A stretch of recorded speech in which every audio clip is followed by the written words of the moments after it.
Hello friends, welcome to ఆంధ్రప్యారిస్ రుచులు. నేను మీ friend Shravani. మనము పంచదార యూస్ చేసుకొని కొబ్బరి లౌజ్ ఎలా ప్రిపేర్ చేసుకోవాలో చూద్దామా. మరి స్వీట్ ప్రిపేర్ చేసుకోవడానికి మనకి కొబ్బరి తురుము అలాగే పంచదార అవసరం అవుతాయండి. 2 కొబ్బరికాయలు తీసుకొని వాటిని చిన్న చిన్న పీసెస్గా కట్ చేసి పెట్టుకున్నానండి. ఇప్పుడు వీటిని మనము మిక్సీ వేసుకుందాము. లేదంటే కొబ్బరి తురుము ఉన్నా కానీ కొబ్బరి తురుముతో తురుముకోవచ్చు, లేదంటే మిక్సీ అయినా వేసుకోవచ్చు. ఇప్పుడు ఈ మిక్సీ వేసుకున్న కొబ్బరి తురుముని మనము కొలతలు తీసుకుందాము. మనకి ఎన్ని కప్పులు అయితే వస్తాయో దాన్ని బట్టి మనం పంచదార అనేది తీసుకుందాం. ఇక్కడ 1 కప్పు, 2 కప్పులు,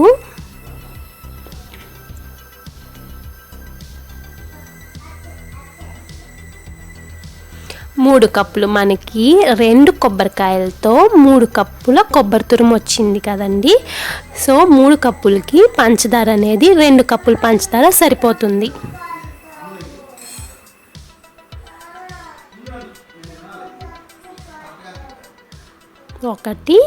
2 కప్పుల పంచదార తీసుకొని 1 కప్పు వాటర్ పోసుకోవాలి అందులో.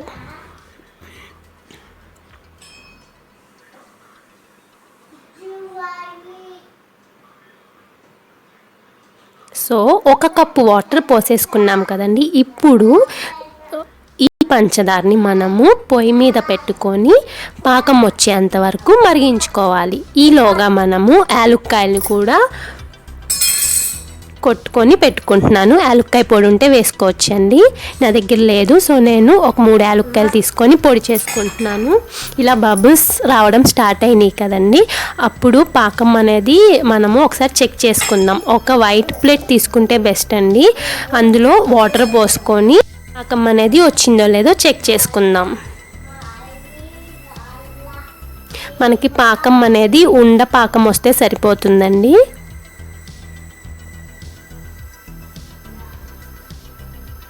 ఇది చూడండి, జారిపోతుంది, అంటే ఇంకాసేపు రావాలి. ఈ స్టేజ్లో మీడియం ఫ్లేమ్లో ఉంచుకొని మరిగించుకోండి, లేదంటే పాకం త్వరగా వచ్చేస్తుంది.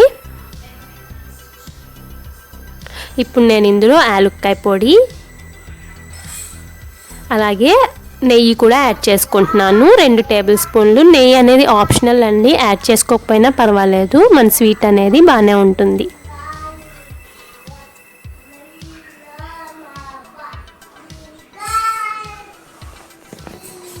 మరొకసారి చెక్ చేసుకుందామండి. మన పాకం రెడీ అయిపోయింది చూడండి. చూసారా, బాల్ లాగా జెల్లీ స్టేజ్లో వచ్చేసింది కదా. జెల్లీ లాగుంది, మన చేతికి అతుక్కోవట్లేదు. మనం ప్రెస్ చేస్తే అలాగే ఉండిపోతుంది. ఇది మనకి కరెక్ట్ పాకం అండి కొబ్బరి లౌస్కి. ఇప్పుడు మనం వెంటనే సిమ్లో పెట్టేసుకొని మనం తురిమి పెట్టుకున్న కొబ్బరిని ఇందులో వేసేసుకుందాము. కలుపుకుంటా వేసుకోవాలి.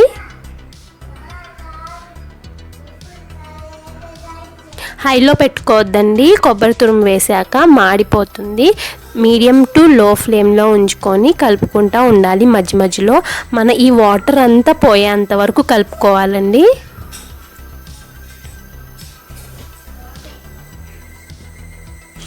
కొబ్బరిలో ఉన్న వాటర్ అంతా పోయి మనకి దగ్గరికి వచ్చేంత వరకు కలుపుకోవాలి. తర్వాత ఒక ప్లేట్లో అడుగున నెయ్యి పరుచుకొని ఇలాగా పాకాన్ని వేసుకొని స్ప్రెడ్ చేసుకోవాలి. నెయ్యి రాయడం వల్ల మనకి పాకం అనేది త్వరగా ఊడి వస్తుంది. అందుకని అడుగున నెయ్యి రాసుకొని పాకాన్ని పరుచుకోండి. ఒకవేళ మనకి ప్లేట్ నుంచి రాకపోతే జస్ట్ కొంచెం సెగ చూపించండి, వచ్చేస్తుంది. ఇప్పుడు వీటిని ముక్కలుగా కట్ చేసుకోవడమే. అంతేనండి, మన కొబ్బరి లౌజ్ అనేది రెడీ అయిపోయింది. చాలా టేస్టీగా ఉంటుంది, పిల్లలు చాలా ఇష్టంగా తింటారు. సో చూశారు కదా ఫ్రెండ్స్, మీరు కూడా తప్పకుండా ట్రై చేసి నాకు తప్పకుండా కింద కామెంట్ బాక్స్లో తెలపండి మీకు ఈ టేస్ట్ ఎలా అనిపించింది. ఫ్రెండ్స్, ఈ రెసిపీ కనుక మీకు నచ్చినట్టయితే లైక్ చేసి, షేర్ చేసి, కామెంట్ చేయండి. మీరు కనుక సబ్స్క్రైబ్ చేసుకోకపోతే ప్లీజ్ సబ్స్క్రైబ్ చేసుకోండి. పక్కనే ఉన్న గంట సింబల్ని ప్రెస్ చేస్తే నేను పెట్టే నోటిఫికేషన్ ఓకే ఫ్రెండ్స్, మరి ఈ వీడియోలో ఇంతే. మళ్ళీ మనం నెక్స్ట్ వీడియోలో కలుద్దాం. అంతవరకు టేక్ కేర్, బాయ్.